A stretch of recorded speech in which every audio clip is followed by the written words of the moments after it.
എടോ കടുവയാണെങ്കിലേ അതിൻ്റെ ഒക്കെ ഒരു ഗൗരവം വേണം. എനിക്ക് ഒടുക്കത്തെ ഗൗരവമാ സൂത്ര. ഓ പിന്നെ ഇന്നലെ തലയിലൊരു മാങ്ങ വീണതിനിരുന്ന് മോങ്ങുന്നത് കണ്ടല്ലോ. എടോ തനിക്കല്ല, തന്നെ കൊണ്ടു നടക്കുന്ന എനിക്ക് അതിൻ്റെ നാണക്കേട്. മനസ്സിലായോ? ആയി. എന്താ മനസ്സിലായത്? ഇനി ഞാൻ ഭയങ്കര ഗൗരവം കാണിക്കാം. ഇത്ര മതിയോ സൂത്ര? ഇങ്ങനെ മഴവില്ല് പോലെ വളയണ്ട, ശ്വാസം മുട്ടും. എൻ്റെ അമ്മേ, കടിയനല്ലേ വരുന്നത്. നമസ്കാരം. എന്താടാ പതിവില്ലാത്തൊരു ഗമ? അയ്യോ, ഗമയൊന്നും ഇല്ലേ. നിനക്കല്ല, അവന്. ഇങ്ങനെ നിൽക്കാൻ സൂത്രൻ പറഞ്ഞു. ആഹാ, ഇവൻ പറഞ്ഞിട്ടല്ലേ? നിന്റെ കളിയാക്കല് കുറെ കൂടുന്നുണ്ട്. ഓ പരമദ്രോഹി, താൻ എന്നെ കൊലയ്ക്ക് കൊടുക്കുമല്ലോ.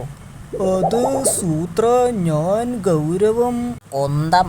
എടോ, ഈ വക ഗുലുമാലുകളുടെ നേരെ ഗൗരവം വേണ്ട. വാ വാ, മൂപ്പർക്ക് തന്നെ ഒന്ന് കാണണമെന്ന്. ദയവ് ചെയ്ത് താൻ ഇനി ഇടി കൊള്ളിക്കരുത്. ഇങ്ങനെയൊക്കെ കണ്ടാലേ നന്നായി ചിരിച്ചാൽ തന്നെ പകുതി ഓക്കെയാ.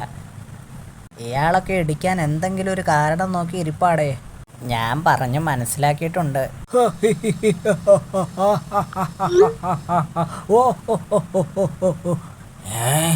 എന്താടാ ഇത്?